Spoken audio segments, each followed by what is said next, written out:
Yesterday game was horrendous, bro. I mean, it was bad. I mean, this one might be one for the ages, bro. I can't even lie. The referees just exposed their hand so bad, bro. I mean, they just didn't care no more. They didn't care. The world was watching how bad the cause was. They didn't care at all. They was going to get their issue off against the Fever no matter what. And I'm here to tell you, that's exactly what went down, bro. I mean, they got their issue off in a major way, bro. I mean, there was countless of times I could literally look at the screen and know that was a... What if I told you that the most controversial figure in the WNBA right now isn't a player, but a referee carrying a personal grudge, wielding a whistle hotter than a jalapeno? Get ready, because we've uncovered footage so outrageous that it makes reality TV seem tame. Caitlin Clark didn't just get fouled. She was completely robbed, and the evidence is as chaotic as a toddler's spaghetti dinner. You won't believe the actions of this referee. And yes, every moment is caught on camera.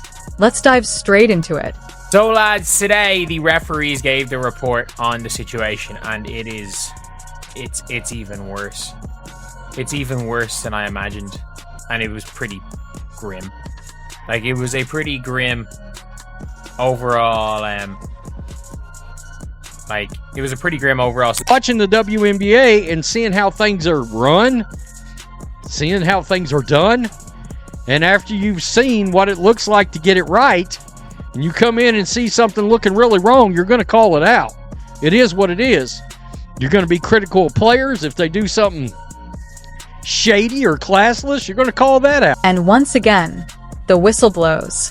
Not for a foul, not for traveling, but seemingly just for existing while being Caitlin Clark. At this point, it's clear this isn't really basketball anymore.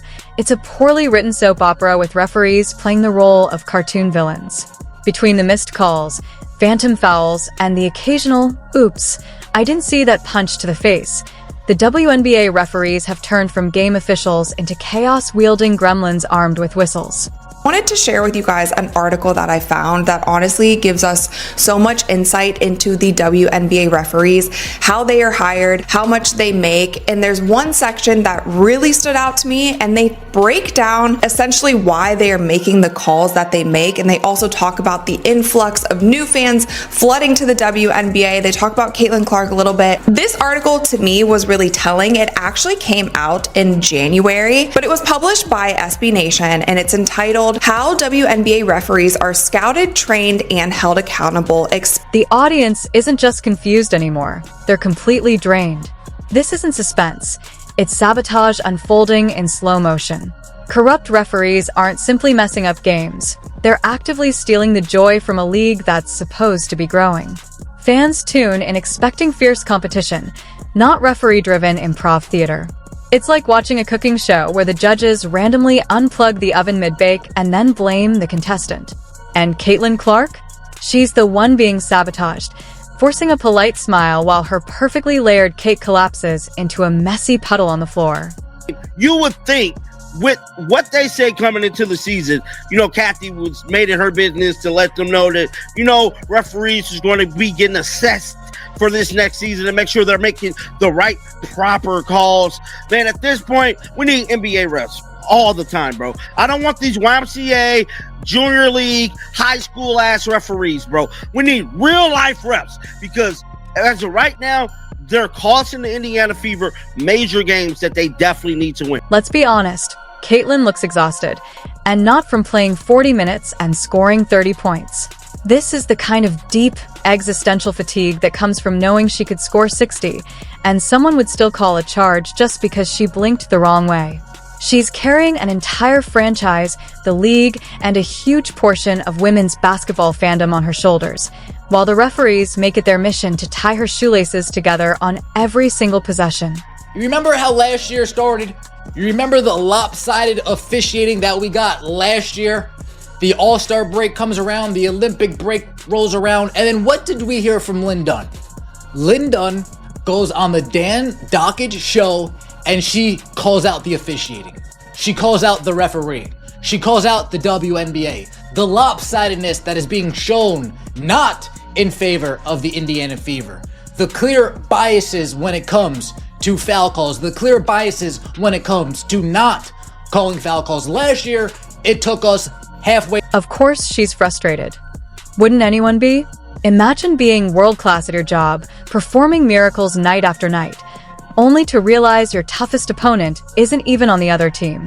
It's the referees, the ones in black and white stripes, who somehow ignore real fouls but penalize her for ordinary movements, as if she's breaking some secret NBA no-glow-up rule. The way she's being treated isn't just unfair, it's cartoonishly unfair. Caitlin Clark has stepped into a dimension where logic doesn't exist. A little bit holistically, I think Caitlin Clark is a really hard player to officiate, much like Diana Taurasi was throughout the course of her career, for a couple of reasons. Caitlin Clark regularly gets picked up in the full court. She also gets blitzed more over the course of her career than any player in WNBA history or in that period of time. And she also creates some contact herself on the offensive end of the floor. She is very difficult to officiate because of all of the contact that's happening around her all of the time. That being said, I was in contact with a number of WNBA coaches yesterday about this topic of the officiating in the WNBA, and all of them said it needs. And as for Coach Stephanie White, she didn't just lose her composure, she practically donated it to science. She looked like she was auditioning for a reboot of Whose Line Is It Anyway, except every scenario involved reacting to another ridiculously bad call. She paced, yelled, and turned progressively redder, like a living thermometer measuring injustice. It wasn't coaching anymore. It was a live demonstration of gaslighting in action. Meanwhile, the referees weren't even pretending to be fair. They were out there improvising their own rules, like it was jazz night at the officiating club. Sharing that the officiating in the WNBA became as hot button of an issue as any heated debates surrounding the league's physicality dominated the headlines, particularly when Indiana Fever star rookie Caitlin Clark was subject to several intentional fouls. Now, they also brought up Game 5 of the WNBA Finals. We actually made a whole video about that as well because there were some suspect calls at the end of that game, and a lot of people felt like the WNBA Finals were actually... There's no sugarcoating it.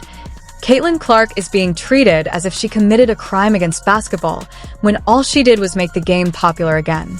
The WNBA wanted attention? Mission accomplished. And now the referees are squinting under the spotlight like vampires caught in the sun, panicking under the pressure of real scrutiny. They weren't ready for fans, they weren't ready for replay, and they certainly weren't ready for anyone asking questions. Every bad call now becomes a meme within seconds, and Twitter is flooded with slow-motion breakdowns of flops, denials, and logic-defying whistles. It took us 4 games for Stephanie White to say, I've had enough.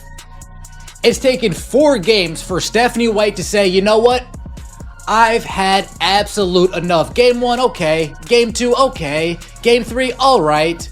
But today was the last straw when it came for Stephanie White. The New York Liberty get to the free throw line 32 times.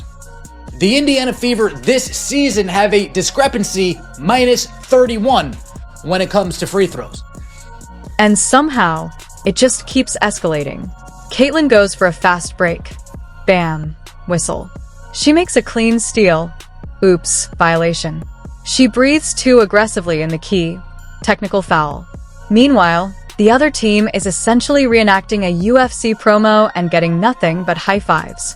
It's like the referees got confused and thought the WNBA was a choose-your-own-adventure book where Caitlin always ends up in detention, no matter which page you turn to. It's not just about bad calls, it's psychological warfare. The girl is in her rookie year, playing with the composure of a seasoned veteran and carrying a target on her back the size of Iowa. Caitlin Clark keeps getting fouled while the refs look the other way, turning games into chaos. Coach Stephanie White loses her mind on the sidelines, protesting the blatant bias that's obvious to fans everywhere.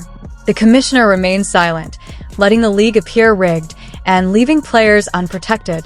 Every bad call is now a viral moment, exposing how unaccountable officials have become. The league risks its credibility unless someone finally stands up for Caitlin and enforces fair play.